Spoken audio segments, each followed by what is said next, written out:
Joining us now is DePaul University professor and terrorism analyst Tom Makaitis. Tom, good morning.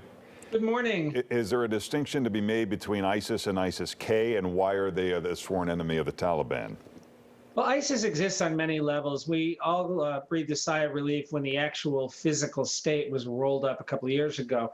But we have to remember it's also a network of branches, affiliates, and associated organizations.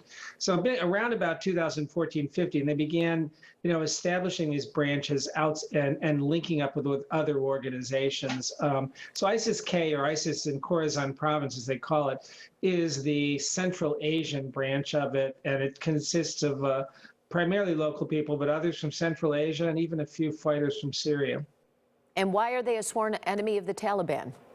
Well, strange as it may seem, they consider the Taliban to be not conservative enough, and they're committed to creation of a worldwide caliphate, whereas the Taliban right now are interested in consolidating power and controlling Afghanistan itself. Do you feel that the Taliban has changed any? I know it's a bit of a diverse group, but is it the same Taliban from 20 years ago? Well, yes and no. I think there's no evidence that its core ideology has changed at all. On the other hand, it may have become a bit more pragmatic. It realized that, encouraging the wrath of the United States, incurring the wrath of the U.S. after 9/11 was a really bad decision. And so that does suggest that it might make an effort to prevent organizations like ISIS-K, getting too strong a foothold in its country. The real question is, does it have the ability to control all its territory and prevent that from happening?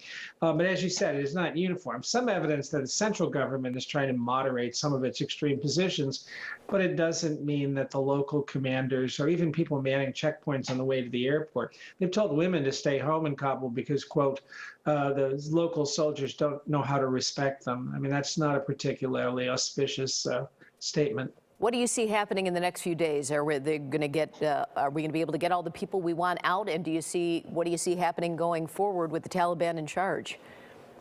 I don't see us getting all the people we want out. For one thing, we don't even have an exact account of those that are there.